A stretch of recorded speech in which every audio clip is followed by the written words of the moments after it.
Why would a single man standing alone on a mountaintop cause an entire nation to fall on their faces? What kind of power could make kings tremble and queens plot murder? And how does a human being simply disappear into the sky in chariots of fire? Today, we're diving into one of the most dramatic and supernatural stories in human history. The story of Elijah, a man who called down fire from heaven, raised the dead, and never actually died. This isn't mythology. This isn't legend. This is the biblical account of a prophet whose life reads like an epic movie, complete with divine showdowns, miraculous provisions, and an ending that defies everything we know about mortality. Buckle up. This journey will challenge everything you think you know about faith, courage, and the supernatural. The year was approximately 870 BC. The northern kingdom of Israel was ruled by King Ahab, a man whose name would become synonymous with evil in the biblical narrative. But Ahab wasn't evil in the cartoonish way we might imagine. He was politically savvy, militarily successful, and economically prosperous. By every worldly measure, his reign was a golden age. So, what was the problem? Ahab had married Jezebel, a Phoenician princess, who brought more than just political alliance to their marriage. She brought her gods. Specifically, she brought Baal, the storm god, the god of fertility, the god who supposedly controlled the rains and the harvests. Under Jezebel's influence, Israel began worshiping Baal alongside their traditional god Yahweh. This wasn't just a religious disagreement. In the ancient world, gods were tied to national identity, to prosperity, to survival itself. When a nation abandoned their covenant with their God, it wasn't just spiritual adultery, it was cultural suicide. The people of Israel were hedging their bets. They still paid lip service to Yahweh, the God who had delivered them from Egypt, given them the land, and established them as a nation. But when it came to their daily concerns, their crops, their livestock, their weather, they turned to Baal. After all, wasn't Baal the specialist in these areas? Wasn't he the God who made the rain fall and the grain grow? This syncretistic worship created a spiritual crisis that went to the very heart of Israel's identity. Were they the chosen people of Yahweh, or were they just another Canaanite nation with a collection of gods to manage different aspects of life? Into this crisis stepped a man whose very name meant, "My God is Yahweh." His name was Elijah. We know almost nothing about Elijah's background. Unlike many biblical figures, we get no genealogy, no hometown connections, no origin story. He appears suddenly in the narrative like a thunderclap. One moment, the stage is empty. The next moment, this wild man from the wilderness is standing before the most powerful king in Israel. Picture the scene. King Ahab in his palace, probably conducting routine business, receiving tribute, managing affairs of state. Suddenly, his guards announce an unexpected visitor.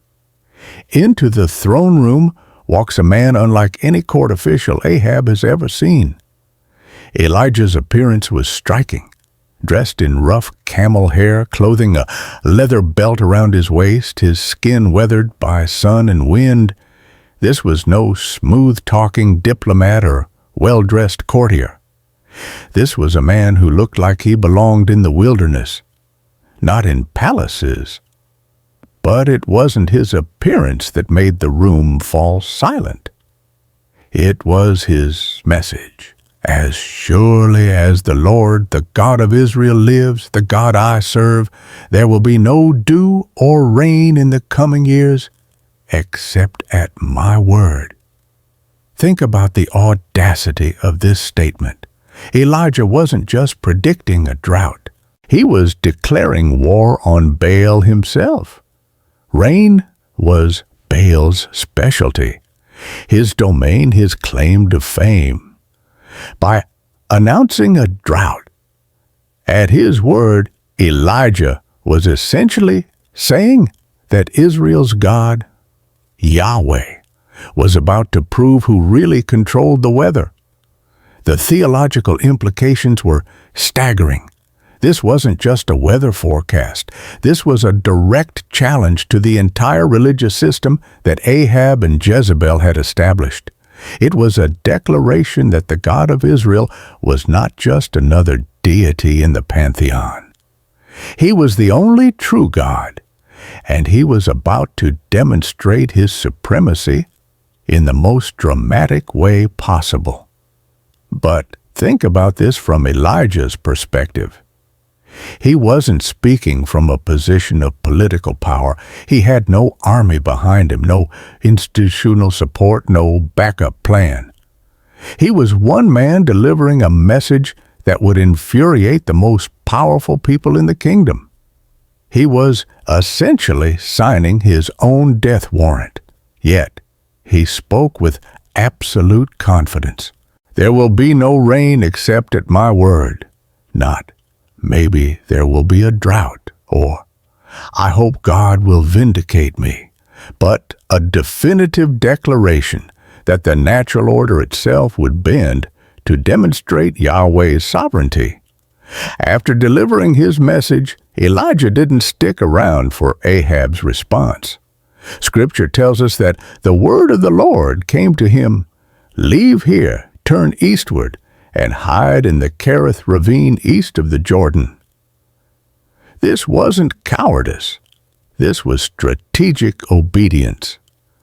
God wasn't sending Elijah into hiding because he was afraid of Ahab's retaliation. He was preserving his prophet for the greater showdown that was coming. The Cherith ravine became Elijah's wilderness sanctuary. Here, far from the political intrigue of the palace and the religious confusion of the cities, Elijah would learn to depend entirely on God's provision. The brook provided water, and in one of the most unusual feeding arrangements in history, ravens brought him bread and meat each morning and evening. Ravens, scavenger birds, unclean animals according to Jewish law. Yet these were God's chosen delivery service for his prophet. There's something almost playful about this divine provision, as if God were demonstrating that his power to provide isn't limited by human expectations or religious conventions. Meanwhile, across Israel, the drought began to bite. At first, it might have seemed like just a dry spell, but as weeks turned to months and months turned to years, the reality became undeniable. The land that had been promised to flow with milk and honey was becoming a wasteland. Crops failed, livestock died, wells dried up. The economic prosperity that had marked Ahab's reign began to crumble. And with each passing day of cloudless skies, the challenge that Elijah had thrown down became more pointed. Where was Baal? Why wasn't the storm god answering his people's prayers? This period of waiting for Elijah by the brook for Israel in the drought serves a crucial purpose in the narrative. It builds tension, yes, but more than that, it demonstrates something fundamental about how God works. His timeline is not our timeline. His methods are not our methods.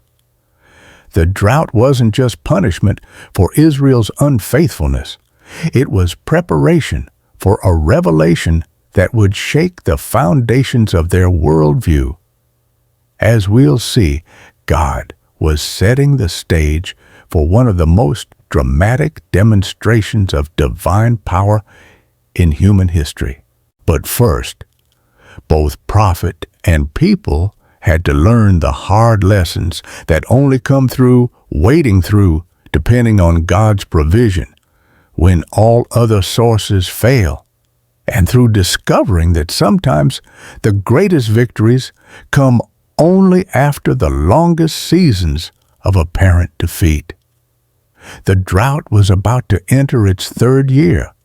Elijah was about to receive new marching orders, and the nation of Israel was about to witness something that would be talked about for generations to come. After perhaps a year of supernatural provision by the Kerith ravine, the brook began to dry up. Even God's chosen hiding place wasn't immune to the drought that Elijah had proclaimed. But this wasn't a failure of divine provision. It was a redirection of divine purpose. Go at once to Zarephath in the region of Sidon and stay there. I have directed a widow there to supply you with food. Zarephath. If Elijah needed confirmation that God's ways are not human ways, this was it. God wasn't sending him to a wealthy benefactor or a fellow Israelite who shared his faith. He was sending him to a foreign widow in Gentile territory, the homeland of Jezebel herself. The journey from the Jordan Valley to the Mediterranean coast would have taken several days. As Elijah traveled, he would have seen the devastating effects of the drought he had proclaimed. Wells were dry, fields were barren, animals were dying. The very landscape testified to the reality of his words. But nowhere was the situation more desperate than in Zarephath. This small coastal town, dependent on trade and agriculture, was feeling the full weight of the famine. When Elijah arrived at the town gate, he encountered a scene that must have tested his faith in God's provision. There, gathering sticks, was a woman whose very posture spoke of desperation. Her clothes marked her as a widow, someone with no male protector, no guaranteed income, no safety net, in a society that had little mercy for the vulnerable. "Would you bring me a little water in a jar so I may have a drink?" Elijah called out to her. It was a simple request, the kind any traveler might make. But in the midst of a severe drought, even water was precious. Yet the widow began to comply, moving toward her house to get water for this stranger. As she was going to get it, Elijah called to her again, "And bring me, please, a piece of bread." This second request changed everything. The widow stopped and turned back, and when she spoke, her words revealed the true desperation of her situation. "As surely as the Lord your God lives, I don't have any bread, only a handful of flour in a jar and a little olive oil in a jug. I am gathering a few sticks to take home and make a meal for myself and my son that we may eat it and die." Let that sink in. This woman was preparing what she believed would be the last meal she and her son would ever eat. She had reached the absolute end of her resources. After this final handful of flour and drop of oil, there would be nothing left but starvation. Yet, even in her extremity, something remarkable happened. When Elijah identified himself as a servant of the Lord your God, she didn't reject his request. She didn't curse him for asking a dying woman to share her last morsel with a stranger. There was something in his presence, something in his words that touched a place of faith she didn't even know still existed. But Elijah's response to her desperate situation wasn't sympathy or an offer to go elsewhere. It was a command that must have sounded almost cruel. Don't be afraid. Go home and do as you have said.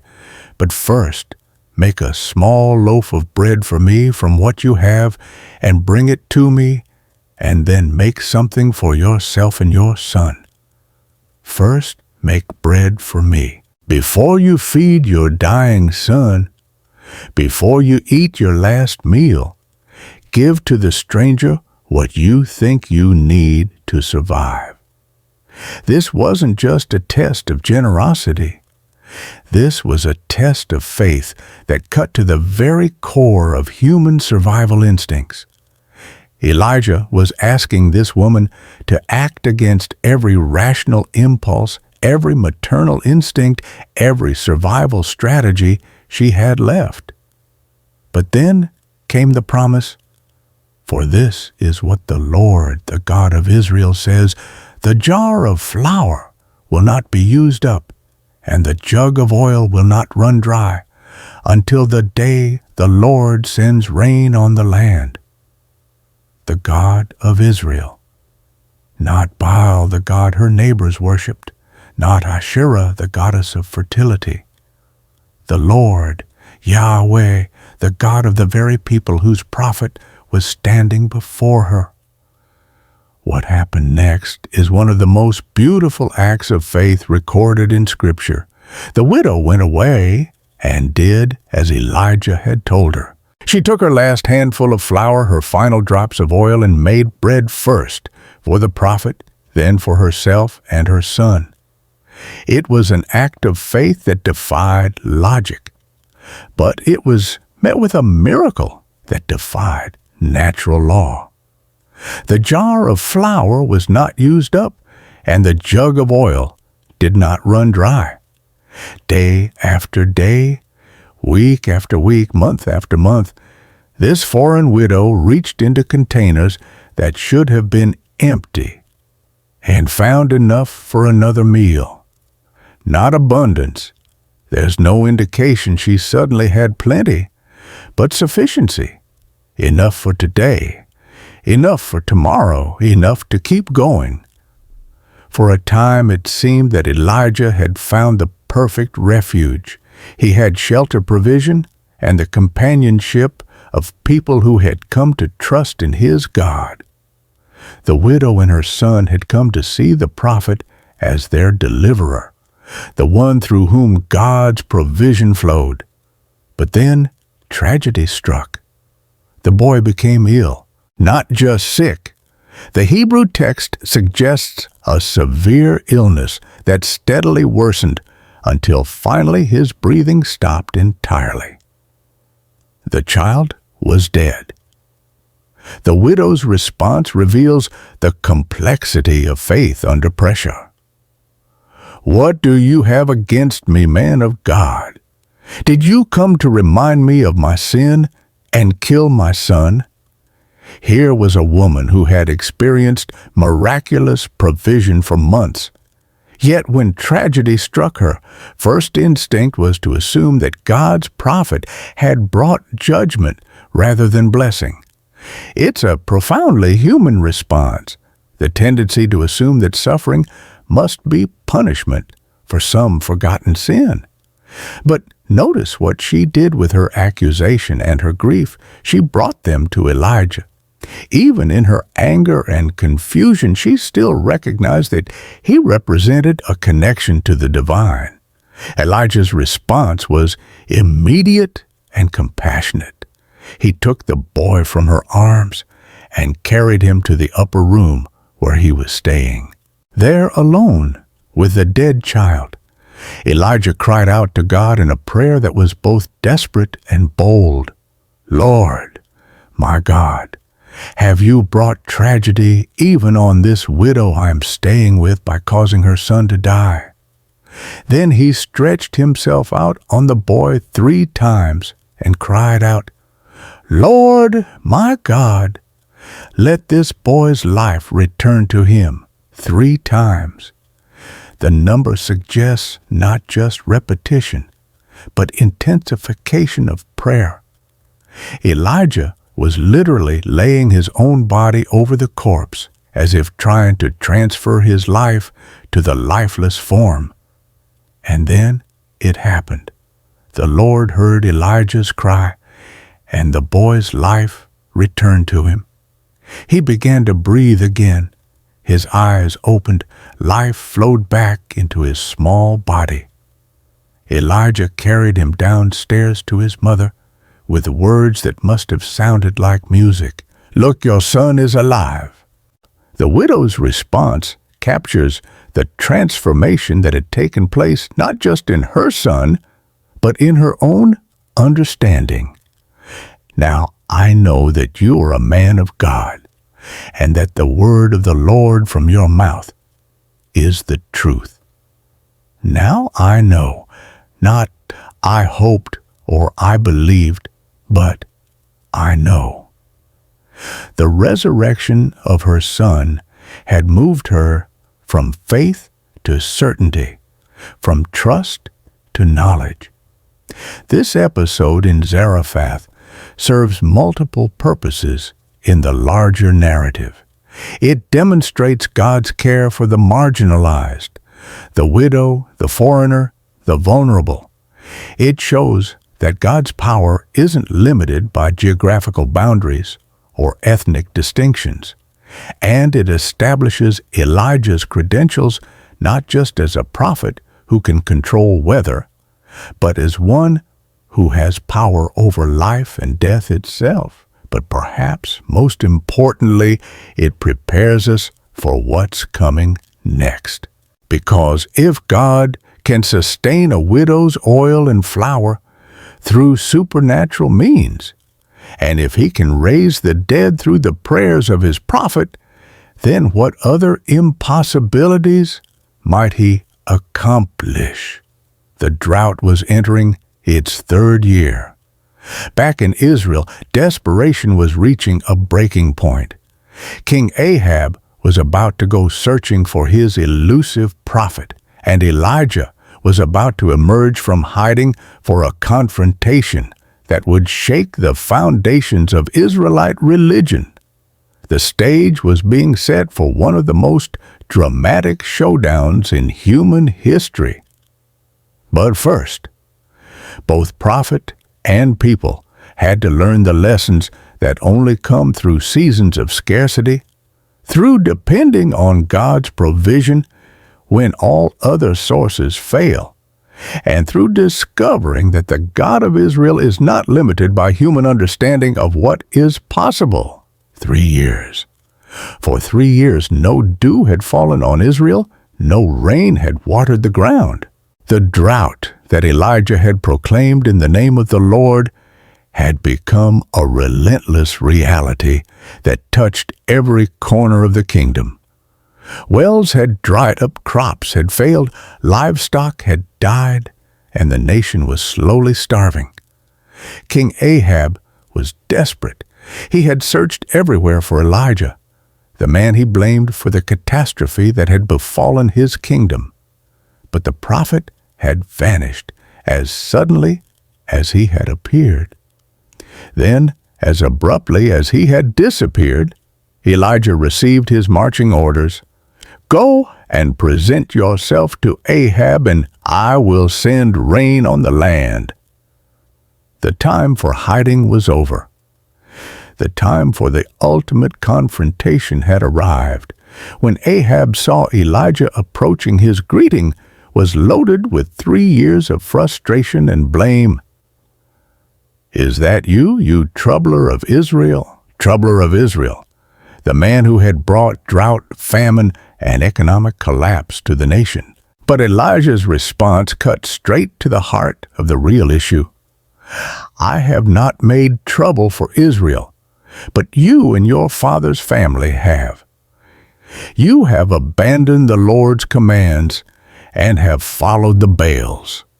This wasn't just a personal dispute between a king and a prophet. This was about the soul of a nation. Who would Israel serve? Would they continue the syncretistic worship that tried to hedge bets between Yahweh and Baal? Or would they finally choose to serve the Lord alone? Elijah's next words transformed a personal confrontation into a national crisis. Now summon the people from all over Israel to meet me on Mount Carmel, and bring the 450 prophets of Baal and the 400 prophets of Asherah, who eat at Jezebel's table. Mount Carmel, a strategic choice. This mountain overlooking the Mediterranean Sea was considered sacred to Baal. It was here that the storm god was supposed to be at his strongest, where the rains from the sea should first appear, where his power over weather should be most evident. Elijah was calling for a theological showdown on Baal's home turf. When the day arrived, the scene must have been extraordinary. Thousands of Israelites gathered on the mountain slopes, 450 prophets of Baal in their ceremonial robes, 400 prophets of Asherah the fertility goddess, King Ahab and his court officials, and standing alone against all of them, one prophet of the Lord. Elijah's opening statement framed the issue with startling clarity. How long will you waver between two opinions? If the Lord is God, follow him, but if Baal is God, follow him. The people said nothing. Their silence spoke volumes. They had been trying to worship both gods to maintain allegiance to their traditional covenant with Yahweh, while also appeasing Baal for practical benefits. But Elijah was forcing them to choose. You cannot serve both. One is true, one is false. Which will it be? Then came the challenge that would settle the question once and for all.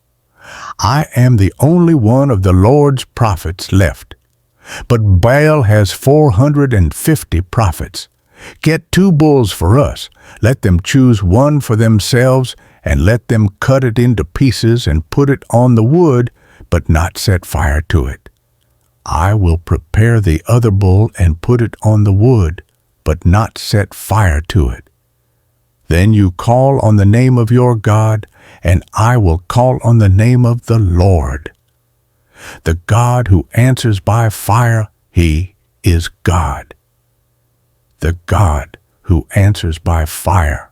In one sentence, Elijah had designed a test that was both fair and devastating. Both sides would prepare identical sacrifices. Both would pray to their respective deities. Whichever God sent fire from heaven to consume the sacrifice would prove himself to be the true God. The people's response was immediate and unanimous.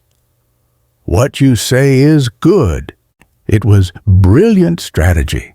Fire was a universal symbol of divine power in the ancient world. Every god was supposed to be able to send fire. If Baal couldn't manage this basic demonstration of deity, what good was he? The prophets of Baal went first. They prepared their bull, placed it on the altar, and began to call on Baal's name. From morning until noon, they danced around the altar, shouting, pleading, performing every ritual they knew. Nothing happened. At noon, Elijah began to mock them. His taunts were merciless and revealing. Shout louder, surely he is a god. Perhaps he is deep in thought, or busy, or traveling. Maybe he is sleeping and must be awakened. Each suggestion was a theological insult. If Baal was truly a god, he shouldn't need to be awakened or called back from travels. If he couldn't hear his prophets' cries, what kind of god was he? The prophets of Baal responded to Elijah's mockery with increasing desperation. They shouted louder. They danced more frantically. They cut themselves with swords and spears until their blood flowed, a practice common in Canaanite religion, but forbidden in the worship of Yahweh. Still nothing. No voice, no response, no fire. The sky remained silent. As evening approached, Elijah stepped forward. The moment everyone had been waiting for had arrived. But instead of immediately calling on God, Elijah did something unexpected. He repaired the altar of the Lord that had been torn down. 12 stones, one for each tribe of Israel. This wasn't just about proving God's power. It was about restoring Israel's identity as the unified people of God. Then he dug a trench around the altar, arranged the wood, cut the bull into pieces, and laid it on the wood. Standard sacrifice preparation. But then came the stunning addition: fill 4 large jars with water and pour it on the offering and on the wood. Water. In the midst of the worst drought in living memory, when water was more precious than gold, Elijah was dousing his sacrifice with it. "Do it again," he said. So they did it again. "Do it a 3rd time," he ordered. And they did it a 3rd time. By now, the sacrifice was completely soaked. The wood was waterlogged. Water filled the trench around the altar. If there had been any possibility of human trickery, any chance of hidden fire or natural combustion, it was now impossible.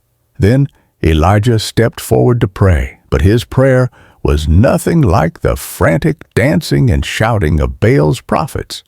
It was calm, confident, and brief. "Lord, the God of Abraham, Isaac, and Israel, let it be known today that you are God in Israel, and that I am your servant, and have done all these things at your word. Answer me, Lord. Answer me, so these people will know that you, Lord, are God, and that you are turning their hearts back again." 63 words in English. Perhaps 30 seconds of prayer. No dramatics, no self-mutilation, no elaborate rituals. Just a simple request for God to demonstrate His reality and His love for His people. Then it happened. Fire fell from heaven. Not a small flame, not a gradual ignition, but a consuming fire that burned up the sacrifice, the wood, the stones, the soil, and even licked up the water in the trench. The effect on the crowd was instantaneous and dramatic. They fell prostrate and cried out, "The Lord, He is God! The Lord, He is God!" It was complete vindication, total victory, absolute proof that Yahweh alone was God, and that Baal was nothing more than human imagination. But Elijah wasn't finished. In the flush of victory, he commanded the people to seize the prophets of Baal. All 450 of them were taken down to the Kishon Valley and executed there. It was brutal, but it was also necessary. These false prophets had led Israel into spiritual adultery. They had to be removed if the nation was to return fully to the Lord. Then, with the false prophets eliminated, Elijah turned to Ahab with an announcement that must have sounded incredible. "Go eat and drink, for there is the sound of a heavy rain." Rain. The sky was still cloudless. There was no sign of approaching weather. But Elijah heard something that others couldn't: the sound of God's mercy returning to the land. While Ahab went to eat and drink, Elijah climbed to the top of Mount Carmel and bent down to the ground, putting his face between his knees in intense prayer. He was praying for the rain that God had promised. He sent his servant to look toward the sea. "Go and look toward the sea," he told him. The servant went and looked, but returned saying, "There is nothing there." 7 times Elijah sent him to look. 7 times the servant returned with the same report, nothing. But the 7th time the servant returned with different news. a cloud as small as a man's hand is rising from the sea, a tiny cloud, barely visible on the horizon, but Elijah recognized it for what it was, the beginning of God's answer to prayer. He immediately sent word to Ahab, "Hitch up your chariot and go down before the rain stops you." What followed was one of the most dramatic weather events in biblical history. The sky grew black with clouds, the wind rose, and heavy rain began to fall.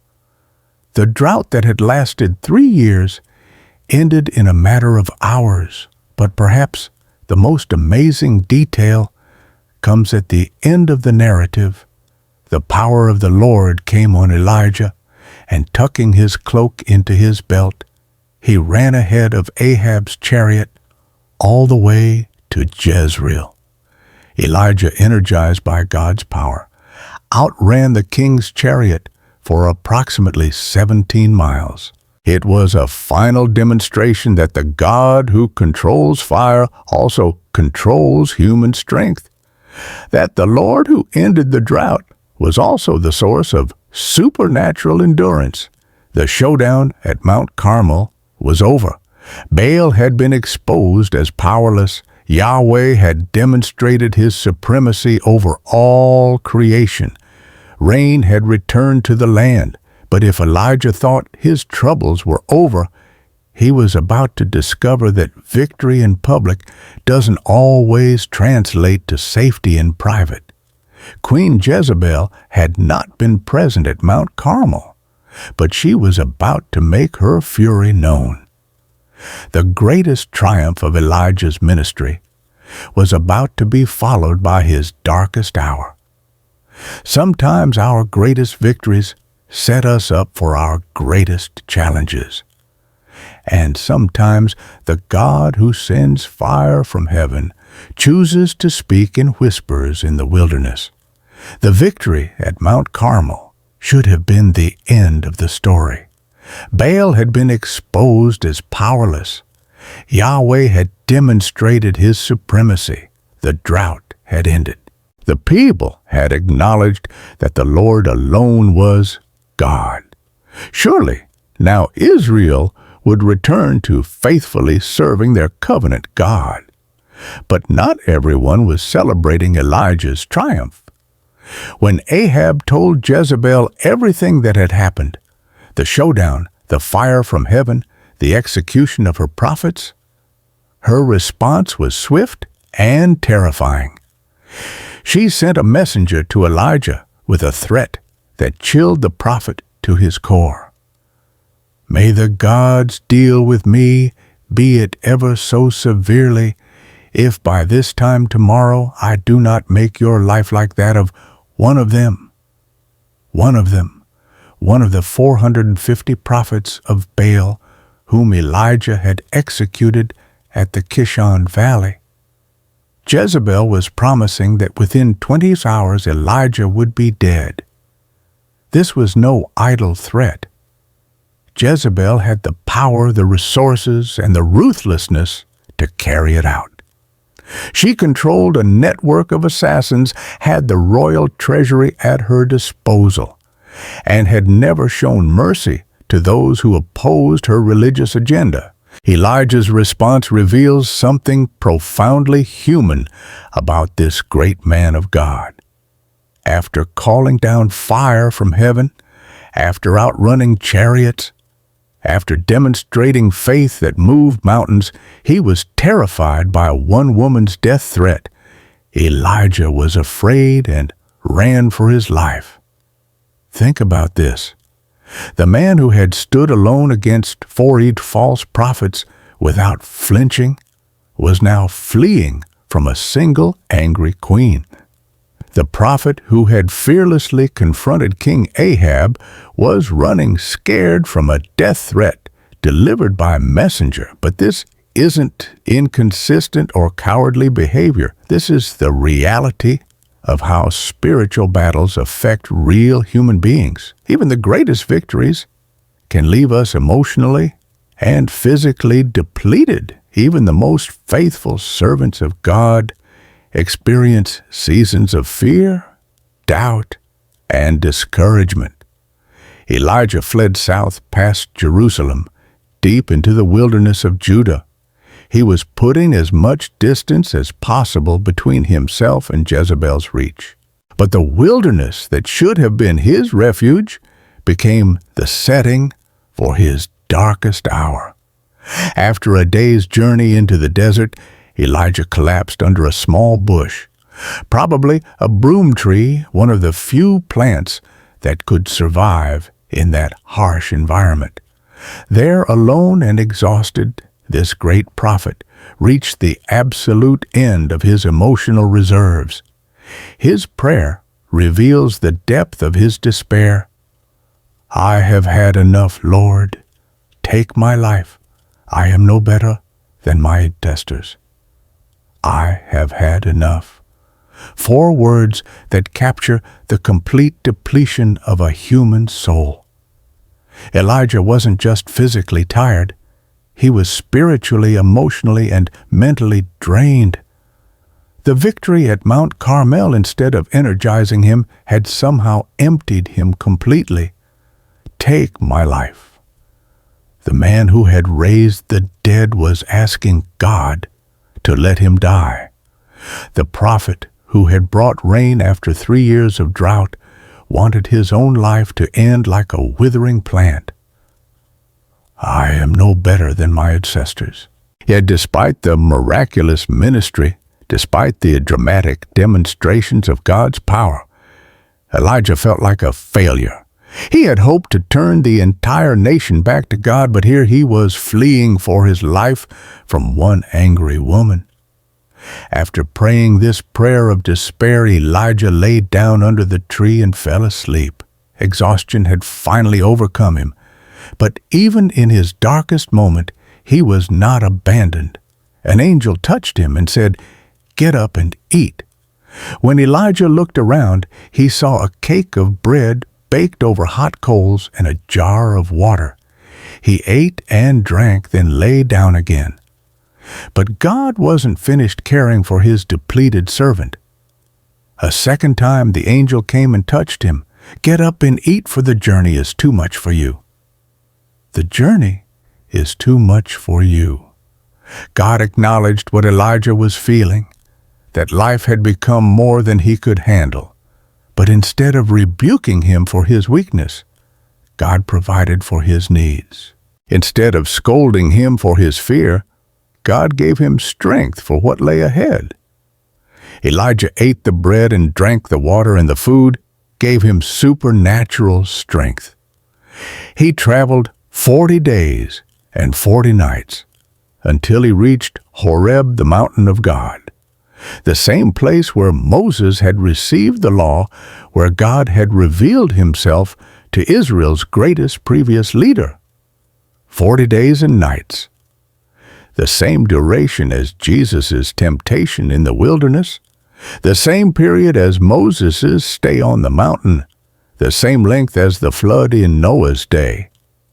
In biblical narrative, 40 represents a period of testing, preparation, and transformation. At Horeb, Elijah found a cave and spent the night. But his retreat was interrupted by a question that cut to the heart of his despair. "What are you doing here, Elijah?" It was a penetrating question. What was God's prophet doing hiding in a cave instead of continuing his ministry? What was the man who had just won the greatest spiritual victory in Israel's recent history doing in self-imposed exile? Elijah's answer revealed the depth of his discouragement. "I have been very zealous for the Lord God Almighty. The Israelites have rejected your covenant, torn down your altars, and put your prophets to the sword. I am the only one left, and now they are trying to kill me too. I am the only one left." This was Elijah's deepest fear, that he was completely alone in his faithfulness to God, that his ministry had ultimately failed, that despite the victory at Mount Carmel, nothing had really changed. But God's response to Elijah's despair wasn't argument or rebuke. Instead, it was an invitation to witness a revelation unlike anything in biblical history. Go out and stand on the mountain in the presence of the Lord, for the Lord is about to pass by. What happened next challenged every assumption about how God reveals himself to his people. First came a great and powerful wind that tore the mountains apart and shattered the rocks before the Lord. It was the kind of dramatic, overwhelming display of power that we might expect from the God who had just sent fire from heaven. But the Lord was not in the wind. Then came an earthquake that shook the mountain to its foundation. Surely, this was how the God of Mount Sinai, the God who had made the mountain tremble when he gave the law to Moses, would make himself known. But the Lord was not in the earthquake. After the earthquake came a fire, the same element that had consumed the sacrifice at Mount Carmel, the signature demonstration of God's power in Elijah's ministry. But the Lord was not in the fire. And after the fire came something completely unexpected, a gentle whisper. Some translations call it a still small voice, or a sound of sheer silence. The Hebrew phrase is difficult to translate precisely, but it suggests something barely audible, almost imperceptible, the faintest whisper of divine presence. And the Lord was in the whisper. When Elijah heard it, he pulled his cloak over his face and went out and stood at the mouth of the cave. In that moment, he learned something profound about the nature of God. Yes, God could work through wind and earthquake and fire, through dramatic demonstrations of power that shook nations and silenced opponents. But God could also work through whispers, through gentle promptings, through quiet moments of connection that bypassed all the noise and drama of public ministry. The same voice that had spoken from the whisper asked again, "What are you doing here, Elijah?" Elijah's answer was identical to his first response, word for word. He was still trapped in his discouragement, still convinced he was alone, still focused on his failures and fears. But now, God's response was different. Instead of another revelation of divine power, God gave Elijah something more practical, a mission, a purpose, and most importantly, the assurance that he was not alone. Go back the way you came and go to the desert of Damascus. When you get there, anoint Hazael king over Aram. Also, anoint Jehu, son of Nimshi, king over Israel, and anoint Elisha, son of Shaphat, from Abel-Maholah, to succeed you as prophet. God was giving Elijah 3 specific tasks, but more importantly, he was giving him hope. The ministry wasn't over. It was entering a new phase. And most significantly, Elijah wouldn't have to carry the burden alone anymore. There would be a successor, someone to continue the work when Elijah's time was finished. But then came the revelation that shattered Elijah's belief that he was the only faithful one left. "Yet I reserve 7,000 in Israel, all whose knees have not bowed down to Baal, and whose mouths have not kissed him." 7,000. While Elijah had been convinced he was the only faithful Israelite remaining, God had preserved 7,000 others who had refused to worship Baal.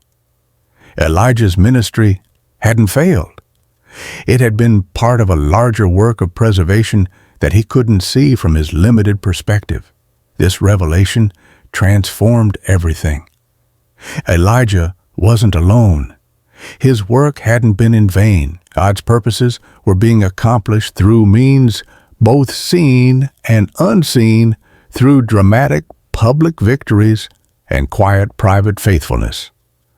The God who could send fire from heaven had chosen to restore his discouraged prophet not through another mighty demonstration, but through a gentle whisper and the promise of companionship. Sometimes the greatest miracles aren't the ones that shake mountains. They're the ones that heal broken hearts and restore shattered hope. Elijah emerged from his encounter at Horeb transformed. The depression that had driven him to the wilderness had been replaced by renewed purpose. God had given him specific assignments, and perhaps most importantly, the promise that he wouldn't have to finish the work alone. His first task was to find Elisha, son of Shaphat, from Abel-Meholah. Abel-Meholah was located in the Jordan Valley, a fertile region that stood in stark contrast to the wilderness where Elijah had been hiding. When he arrived, he found Elisha doing exactly what you'd expect a farmer's son to be doing, plowing with oxen. But this wasn't a small subsistence farm. The text tells us that Elisha was plowing with the 12th pair of oxen, suggesting this was a large agricultural operation. Elisha came from wealth, from comfort, from a secure future in the family business. Elijah's method of calling his successor was both simple and profound.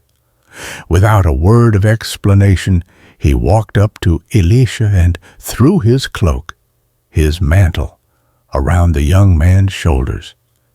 In that culture, this action carried unmistakable meaning. The prophet's mantle represented his authority, his calling, his connection to divine power. By placing it on Elisha, Elijah was symbolically transferring his ministry, designating his successor, extending an invitation to join him in serving the Lord. Elisha's response revealed both his understanding of what was happening and his heart for family relationships. He said to Elijah, "Let me kiss my father and mother goodbye, and then I will come with you." It was a reasonable request. He wasn't hesitating or making excuses. He simply wanted to say farewell to his parents before embarking on a life that would take him far from home and family. But Elijah's response seemed almost dismissive. "Go back. What have I done to you?" Some interpreters see this as a test. Was Elisha truly committed, or was he looking for an excuse to avoid the calling? Others see it as Elijah giving him complete freedom to choose. You're under no compulsion. Make your own decision about whether to follow. What happened next revealed the depth of Elisha's commitment. He went back to his oxen, took the pair he had been using and sacrificed them. He used the wood from the plow to burn the meat and gave it to the people to eat. This wasn't just a farewell meal. It was a point of no return. By sacrificing his oxen and burning his plow, Elisha was destroying the tools of his trade, eliminating any possibility of returning to his old life.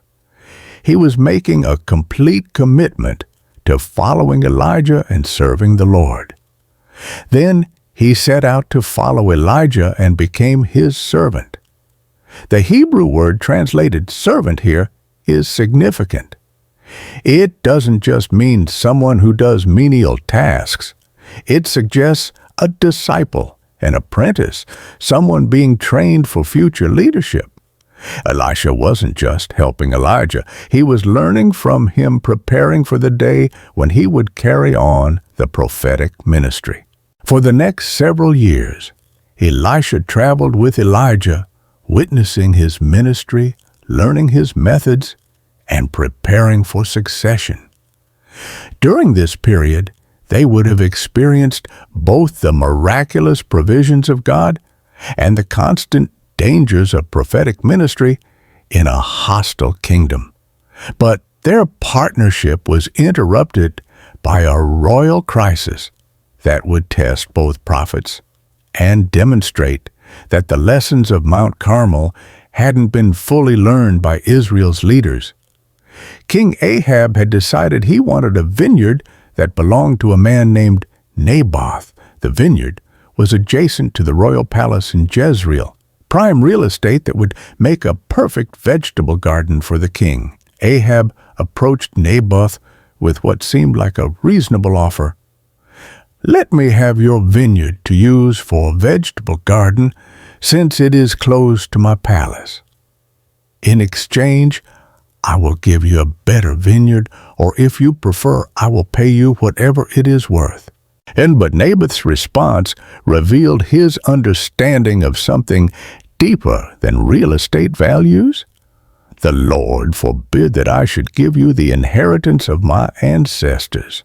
In Israelite law and culture, land wasn't just property. It was inheritance, identity connection to the promises God had made to their forefathers. To sell ancestral land was to break faith with the past and endanger the future. Naboth couldn't do it even for a king. Ahab's reaction to this refusal was telling. Instead of accepting Naboth's decision or using his royal authority to find another solution, he went home sullen and angry.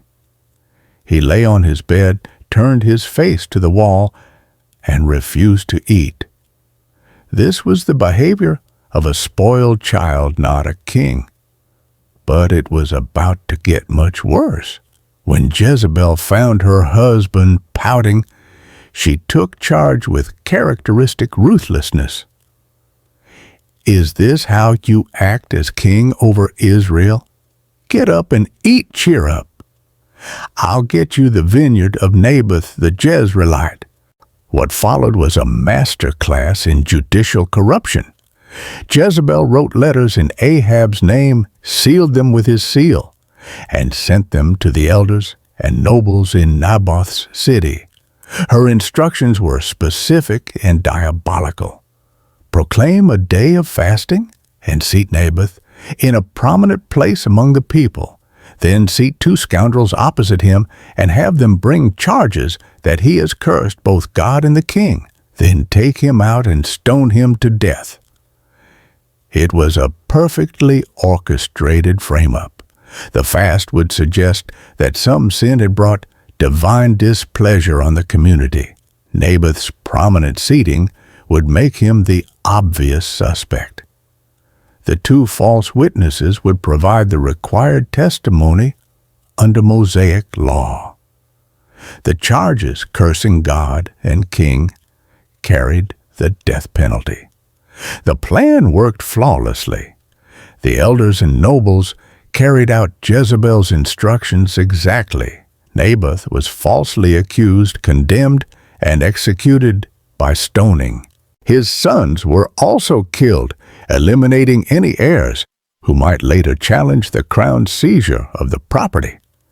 When Jezebel received word that Naboth was dead, she told Ahab, "Get up and take possession of the vineyard of Naboth, the Jezreelite, that he refused to sell you. He is no longer alive, but dead." Ahab immediately went down to take possession of Naboth's vineyard. No investigation into the circumstances of the death. No questions about the convenient timing. Just eager seizure of the property he had coveted. But as Ahab was walking through his newly acquired vineyard, enjoying his ill-gotten gain, he was met by a familiar figure. Elijah had received another word from the Lord, and this time it was a message of judgment. "Have you not murdered a man and seized his property?" The question cut to the heart of Ahab's guilt. Yes, Technically, Jezebel had arranged Naboth's death, but Ahab had benefited from it, participated in it, and was now enjoying its fruits. In God's eyes, he was as guilty as if he had thrown the stones himself. Then came the pronouncement of judgment. In the place where dogs licked up Naboth's blood, dogs will lick up your blood, yes, yours. But the judgment wasn't limited to Ahab alone. Because of the evil that his family had done, because of their systematic corruption of justice and their promotion of false worship, divine judgment was coming on his entire dynasty. Ahab's response to this prophetic word was unexpected. Instead of anger or defiance, he tore his clothes, put on sackcloth, fasted, and walked around meekly. It was a display of genuine repentance that even impressed God. Because of this humility, God modified the judgment slightly. The destruction of Ahab's family would come, but not in his lifetime. It would fall on his son instead. This episode demonstrates several crucial truths about God's character and justice. God sees and cares about injustice done to the powerless. He holds leaders accountable not just for their own actions, but for the systems of corruption they allow or encourage. And even in the midst of deserved judgment, he remains open to genuine repentance. But perhaps most importantly for our story, it shows that Elijah's ministry was far from over. The man who had been ready to die under a tree in the wilderness was still being used by God to speak truth to power, to defend the oppressed, and to call even kings to account for their actions. The torch was being passed to Elisha, but the elder prophet still had work to do, and his most dramatic exit was yet to come. After Ahab's death in battle, his son Ahaziah became king of Israel. But the new king was no improvement over his father. The biblical record is blunt in its assessment. He did evil in the eyes of the Lord because he followed the ways of his father and mother, and of Jeroboam son of Nebat, who caused Israel to sin. Ahaziah's character was soon tested by a personal crisis.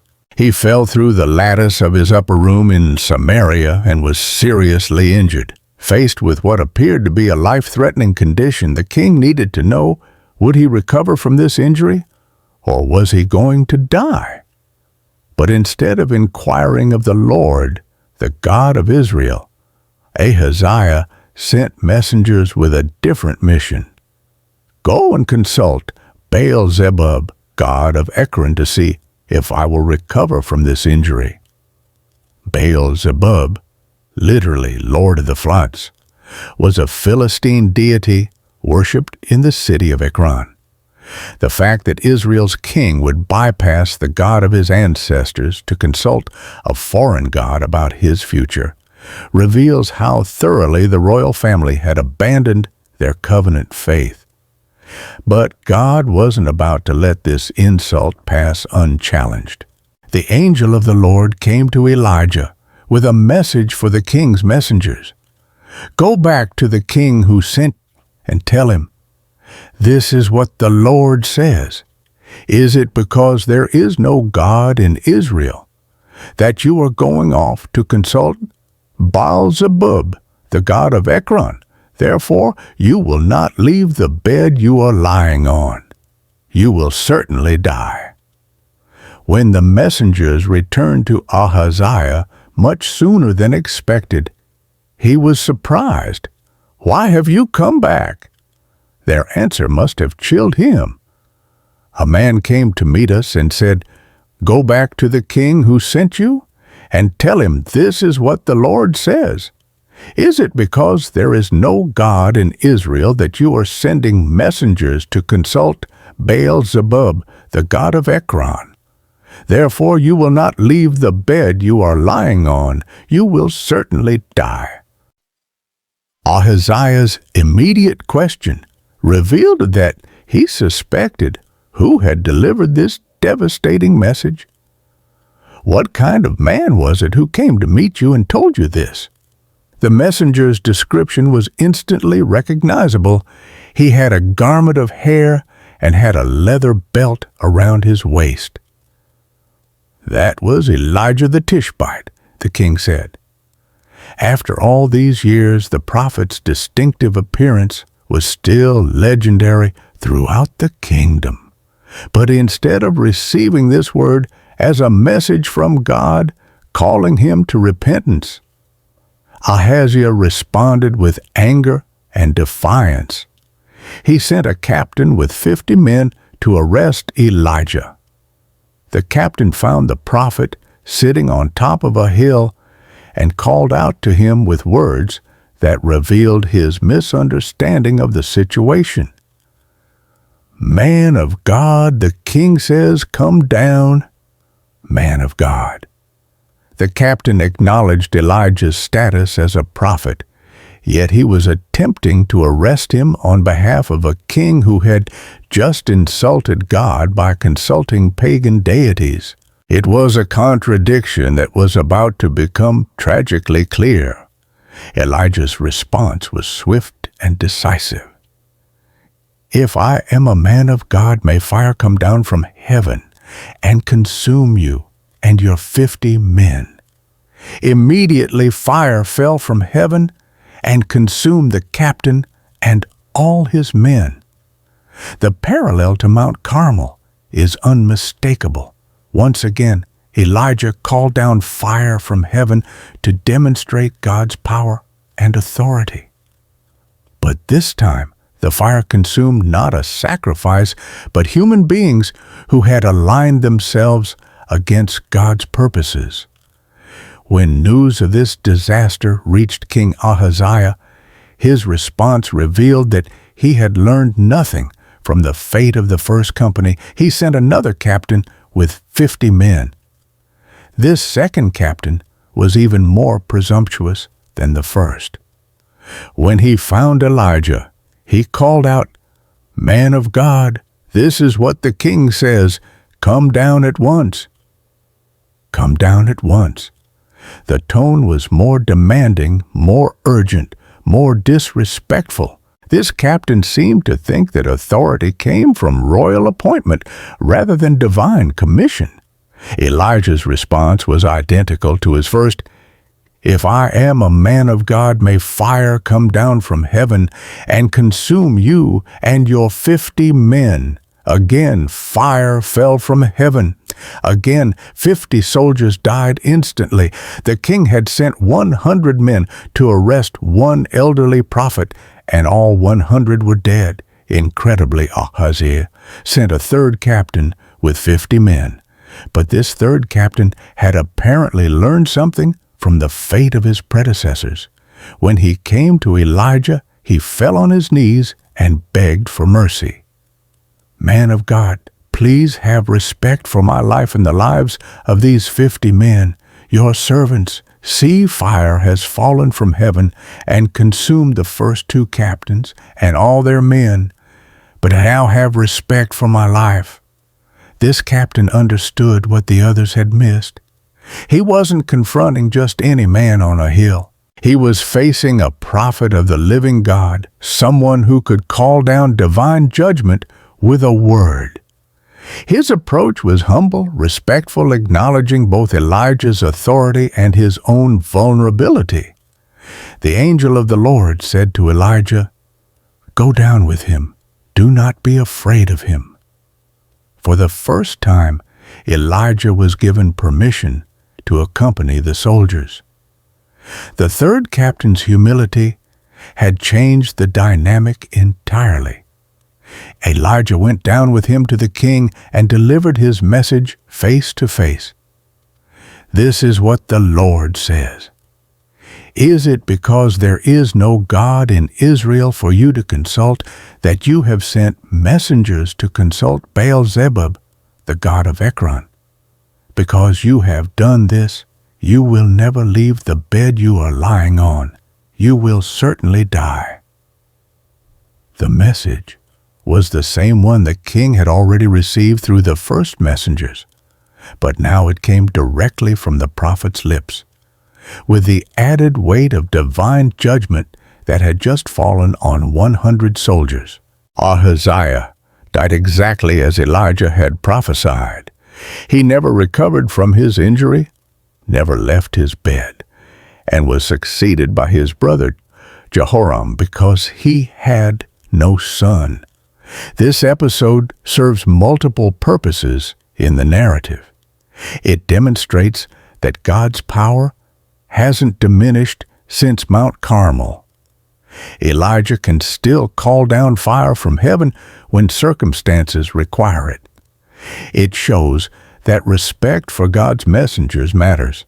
The first two captains' presumptuous approach cost them their lives, while the third captain's humility saved him.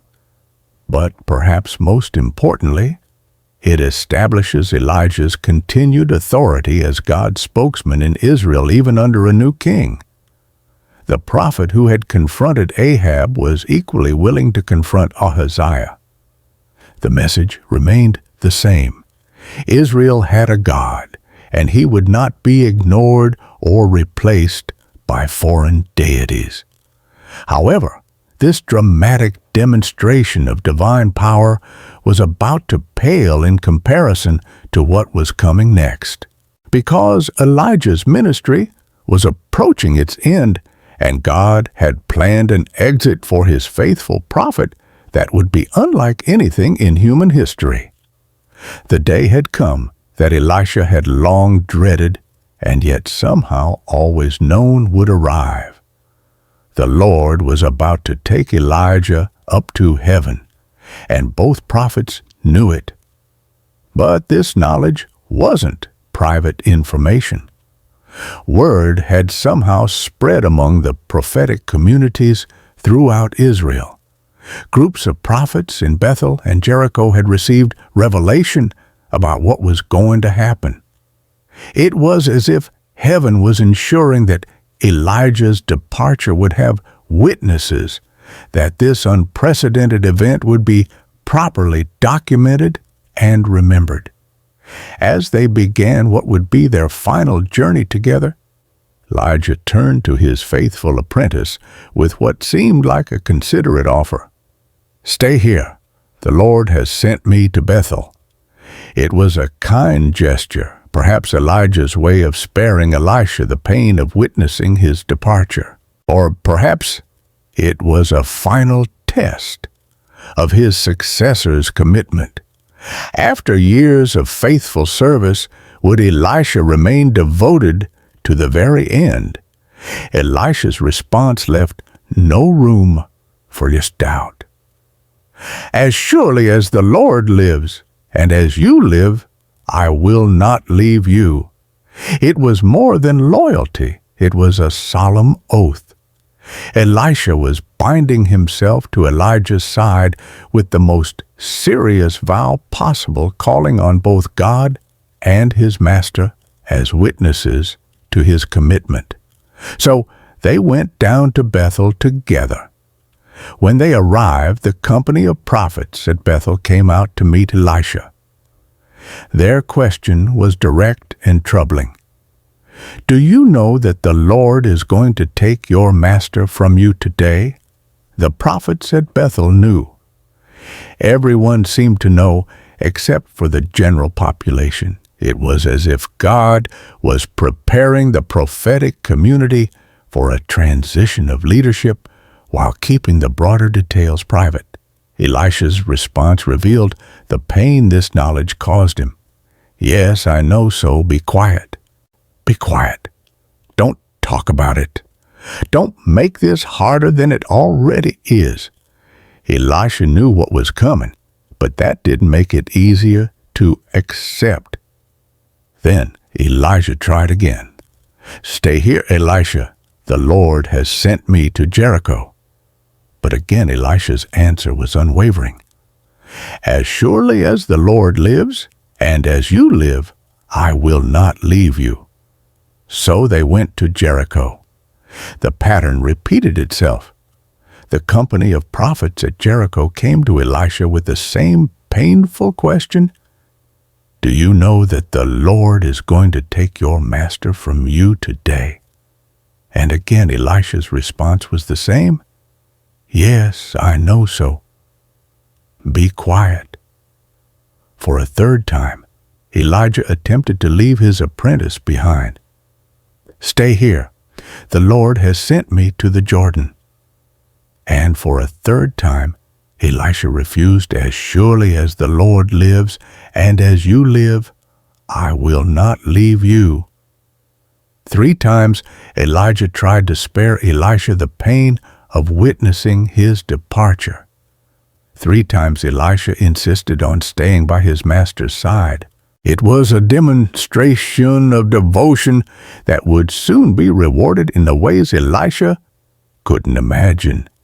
50 men from the company of prophets at Jericho followed them at a distance, positioning themselves to watch what would happen. They wanted to be witnesses to whatever extraordinary event was about to unfold. When Elijah and Elisha reached the Jordan River, Elijah took his cloak, the same mantle that had symbolically passed his calling to Elisha years earlier, rolled it up and struck the water. Immediately the water divided to the right and to the left, creating a dry path across the riverbed. It was a miracle that echoed the great deliverances of Israel's history. Moses parting the Red Sea, Joshua leading the people across this same Jordan River when they first entered the Promised Land. The 2 prophets crossed over on dry ground. But for Elijah, this crossing was different from all the others. He was crossing from one realm of existence into another, leaving behind the physical world for a destiny that no human being before him had experienced. Once they were across, Elijah turned to Elisha with an offer that revealed both his love for his successor and his understanding of what was about to happen. "Tell me, what can I do for you before I am taken from you?" It was a moment of incredible generosity. The greatest prophet in Israel's recent history was offering to grant his successor's request before departing forever. What would Elisha ask? For wealth, long life, protection from enemies. Elisha's request revealed both his spiritual maturity and his understanding of the enormous responsibility he was about to inherit. "Let me inherit a double portion of your spirit." A double portion. In Hebrew inheritance law, the firstborn son received a double portion of his father's estate, twice what any other heir would receive. Elisha wasn't asking to be twice as powerful as Elijah. He was asking to be recognized as Elijah's legitimate heir, his spiritual firstborn, the one who would carry on his ministry. But it was also a recognition of the magnitude of the task ahead. Elisha understood that he was about to inherit not just Elijah's mantle, but his mission, to serve as God's spokesman to a rebellious nation, to confront kings and queens, to demonstrate divine power in the face of false religion. Elijah's response showed both the audacity of the request and his inability to guarantee its fulfillment. "You have asked a difficult thing, yet if you see me when I am taken from you, it will be yours, otherwise it will not. If you see me when I am taken." The granting of Elisha's request would depend on his being present at the moment of Elijah's departure, witnessing whatever supernatural event God had planned. As they were walking along and talking together, suddenly something appeared that had never been seen before in human history. A chariot of fire and horses of fire. Not physical chariots and horses that happened to be on fire, but supernatural beings composed entirely of flame. These were the vehicles and steeds of heaven itself, sent to escort God's faithful prophet from earth to glory. The fiery chariot and horses came between the two prophets, separating them at the moment of transition. And then Elijah went up to heaven in a whirlwind, the same kind of powerful wind that had preceded God's gentle whisper at Mount Horeb. But this time, instead of demonstrating that God was not in the wind, the whirlwind became the means of Elijah's translation to heaven. Elisha saw it all. The fiery chariot, the supernatural horses, the whirlwind that caught up his master and carried him away. And as he watched the most extraordinary sight in human history, he cried out, my father, the chariots and horsemen of Israel! My father!" After years of serving as Elijah's apprentice, Elisha revealed the true nature of their relationship. Elijah hadn't just been his teacher or his master. He had been like a father to him, providing guidance, protection, and wisdom. The chariots and horsemen of Israel. In that moment of supernatural revelation, Elisha understood something profound about his departing mentor. Elijah had been worth more to Israel's defense than all their military might combined. He had been the true protector of the nation, the one whose prayers and intercession had stood between Israel and destruction. When Elisha could no longer see Elijah, he took hold of his garment and tore it in two. It was a traditional expression of grief, but it was also symbolic. The old era was ending. The age of Elijah was over, but lying on the ground where Elijah had been taken up was his cloak, the mantle that had symbolized his prophetic authority. Elisha picked it up, and with it he inherited everything it represented. Standing at the banks of the Jordan, with Elijah's mantle in his hands, Elisha faced his first test as Elijah's successor. He struck the water with the cloak and called out, "Where now is the Lord, the God of Elijah?" It was both a question and a declaration. Where was the God who had just performed this incredible miracle? Would he continue to work through Elijah's successor? The answer came immediately. The water divided just as it had for Elijah, and Elisha crossed over on dry ground. The 50 prophets who had been watching from a distance saw what happened and drew the inevitable conclusion: the spirit of Elijah is resting on Elisha. They came to meet him and bowed to the ground before him. The transition was complete. The mantle had truly passed. The successor had been confirmed by divine power.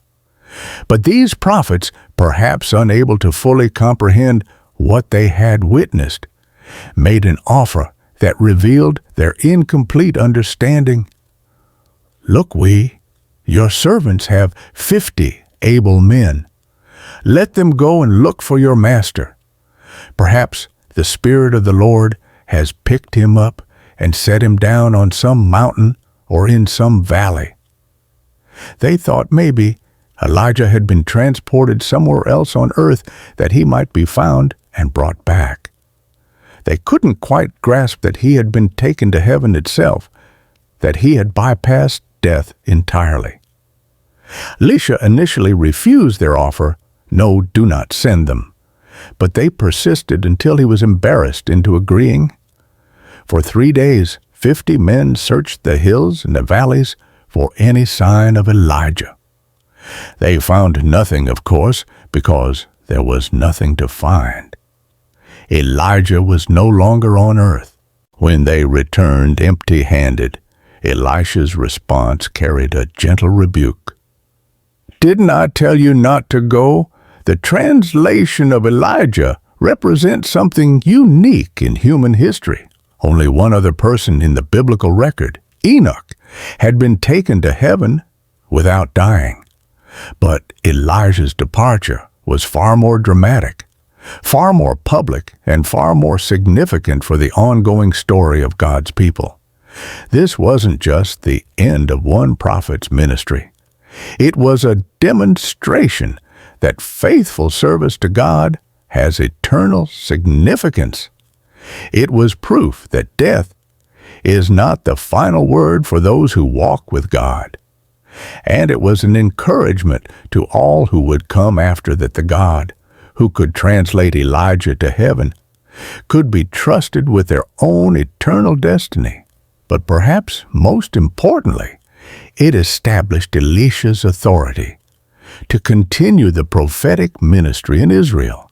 The man who had sacrificed his oxen and burned his plow to follow Elijah had now inherited his mentor's spirit, his authority, and his mission. The age of Elijah was over. The age of Elisha had begun, and the God who worked through chariots of fire was the same God who would continue to work through his faithful servants, demonstrating his power, protecting his people, and calling the nations to recognize his sovereignty. Sometimes God's greatest miracles aren't the healings or provisions. They're the transitions that ensure his work continues from generation to generation, that his purposes endure beyond any single human life, and that his kingdom advances regardless of earthly circumstances.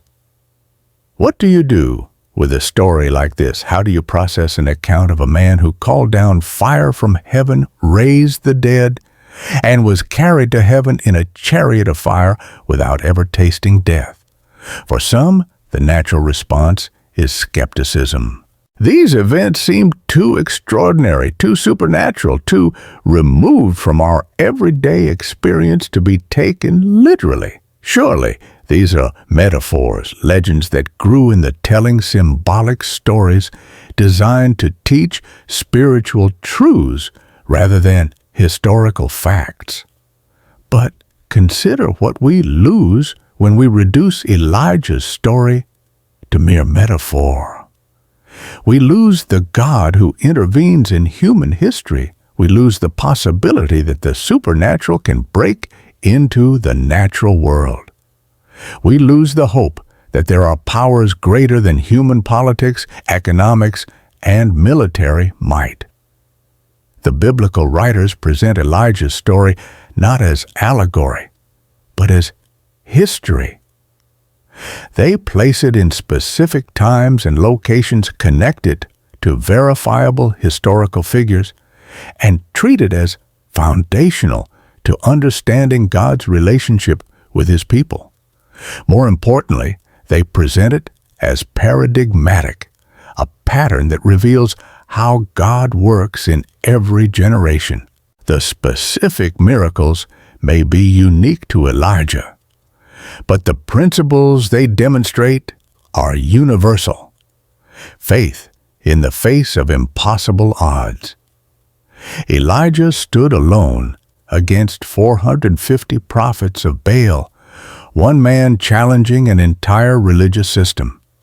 Yet he did so with complete confidence in his God's ability to vindicate truth.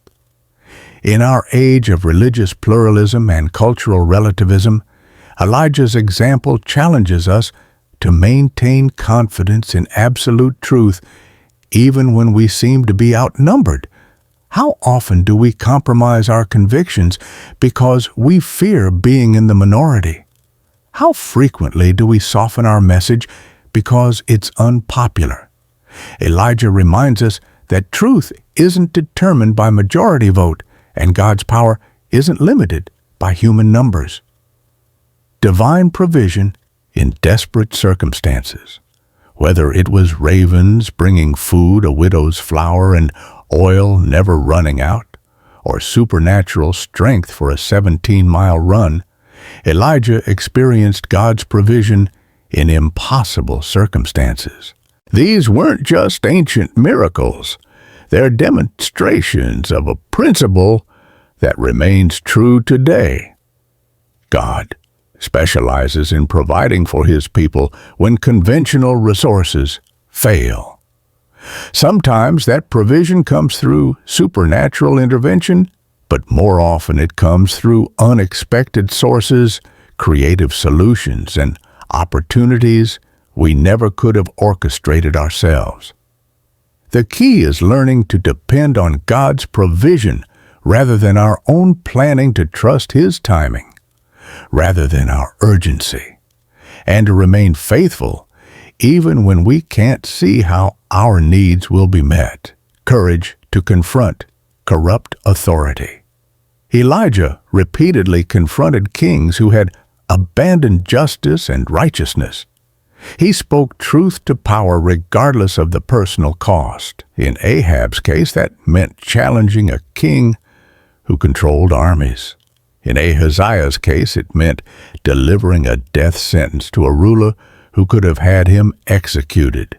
Every generation faces the temptation to remain silent when those in authority abuse their power, ignore justice, or promote values that contradict divine truth. Elijah's example reminds us that some things are worth risking everything to oppose.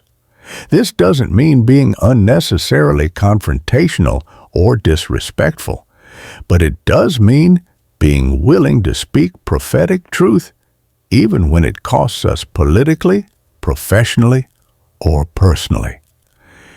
Hope beyond human despair. Perhaps the most relatable aspect of Elijah's story is his season of depression and despair after Mount Carmel. Here was a man who had just experienced the greatest spiritual victory of his generation, yet he found himself suicidal under a tree in the wilderness. Success doesn't immunize us against depression. Spiritual victories don't guarantee emotional stability. Even the most faithful servants of God can find themselves overwhelmed by circumstances, exhausted by ministry, and ready to give up. But God's response to Elijah's despair offers hope for everyone who has reached the end of their emotional resources. He provided physical care, food, and rest. He gave supernatural strength for the journey ahead. He revealed himself in unexpected ways, and most importantly, he assured Elijah that he wasn't alone. If you're in a season of discouragement, if ministry or life has left you depleted, if you feel like giving up, remember that even Elijah had such moments. But also remember that God's response was not condemnation, but compassion, not rebuke, but restoration. The power of mentorship and succession. The relationship between Elijah and Elisha demonstrates the importance of raising up the next generation. Elijah didn't try to hold on to his ministry forever. He actively prepared someone to take his place. How often do leaders become so attached to their positions that they fail to develop successors? How frequently do we become so focused on our own ministries that we neglect the responsibility to train others? Elijah's legacy lived on, not just in the miracles he performed, but in the prophet he trained to continue the work. The greatest measure of any leader's success isn't what they accomplish personally, but what continues after they're gone. Eternal perspective on temporal struggles. Elijah's translation to heaven without dying serves as a powerful reminder that this life is not all there is. Our struggles, our victories, our defeats, all are temporary. What matters is our relationship with the eternal God and our faithfulness to His purposes. This perspective changes everything. It enables us to endure persecution because we know it's temporary. It motivates us to invest in eternal values rather than temporal success. It gives us hope that death is not the final word. The God who works through ordinary people. Perhaps the most encouraging aspect of Elijah's story is that he was a human being even as we are, as James reminds us. He wasn't a superhero or a demigod. He was a person with the same nature, the same struggles, the same limitations that we all face. The extraordinary events of his life weren't the result of his natural abilities, but of his availability to God. The fire from heaven, the miraculous provisions, the power over life and death, all of these flowed from his relationship with God rather than his personal greatness. This means that the same God who worked through Elijah is available to work through us. We may not see chariots of fire or call down supernatural fire, but we can experience the same faithfulness, the same provision, the same power that sustained the great prophet. The question isn't whether we're capable of Elijah-level ministry. The question is whether we're willing to make ourselves available to the God who specializes in doing extraordinary things through ordinary people. In a world that often feels dominated by forces beyond our control, Elijah's story reminds us that there is still a God in heaven who sees, who cares, and who acts. The fire still falls when His people pray with faith. His provision still comes when conventional resources fail. His truth still needs to be spoken to power regardless of the cost. His people are still called to stand for justice even when they stand alone. And His purposes still advance through ordinary people who make themselves available for extraordinary service, a personal challenge. As we close this remarkable journey through Elijah's life, the question isn't whether you believe every detail of his story. The question is whether you're willing to believe in the God that his story reveals. Are you willing to trust a God who can provide when you can't see how? Are you prepared to speak truth even when it's unpopular? Can you maintain hope when circumstances seem impossible? Will you invest in others who will carry on the work after you're gone? Elijah's mantle has been passed from generation to generation for thousands of years. Every person who chooses faithfulness over convenience, who trusts God's provision over human planning, who speaks truth over comfortable silence, picks up that mantle and carries it forward. The chariots of fire that carried Elijah to heaven weren't the end of supernatural intervention in human history. They were a preview of the eternal reality that awaits all who walk faithfully with God. Death is not the final word. Suffering is not permanent. God's purposes will be accomplished. But those purposes are often accomplished through people just like us. People who are willing to believe that the same God who worked through an ordinary man from Tishbe can work through ordinary people today. The fire still falls. The provision still comes. The truth still needs to be spoken. The question is, are you ready to pick up the mantle? A moment for reflection.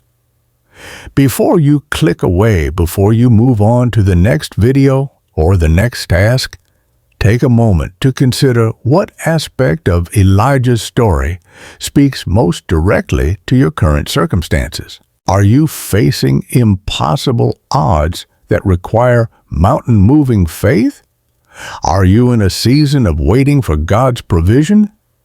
Do you see injustice that needs to be confronted? Are you struggling with discouragement despite recent victories? Do you have opportunities to mentor the next generation? Whatever your situation, remember that the same God who sustained Elijah through drought and danger, who provided for him in the wilderness and vindicated him on Mount Carmel, who restored him at Horeb and honored him with translation to heaven, that same God is with you today. His fire still falls on those who call upon him with faith. His provision still comes to those who trust in his timing. His truth still needs to be proclaimed by those who are willing to stand even if they stand alone. The story of Elijah isn't just ancient history. It's a preview of what God can do through any life that's fully surrendered to his purposes. The chariots of fire are still coming. The question is whether we'll be ready when they arrive. I'd love to hear how Elijah's story has impacted you. What part of his journey resonates most with your own experience? What challenges is God calling you to face with Elijah-like faith? Share your thoughts in the comments below. Sometimes the greatest encouragement comes from hearing how God is working in the lives of ordinary people who, like Elijah, have made themselves available for extraordinary service. And if this exploration of biblical faith and supernatural power has been meaningful to you, consider sharing it with someone who might need to be reminded that we serve a God who still works miracles, still provides in impossible circumstances, and still calls ordinary people to extraordinary purposes. The mantle is waiting to be picked up. The question is, are you ready to wear it?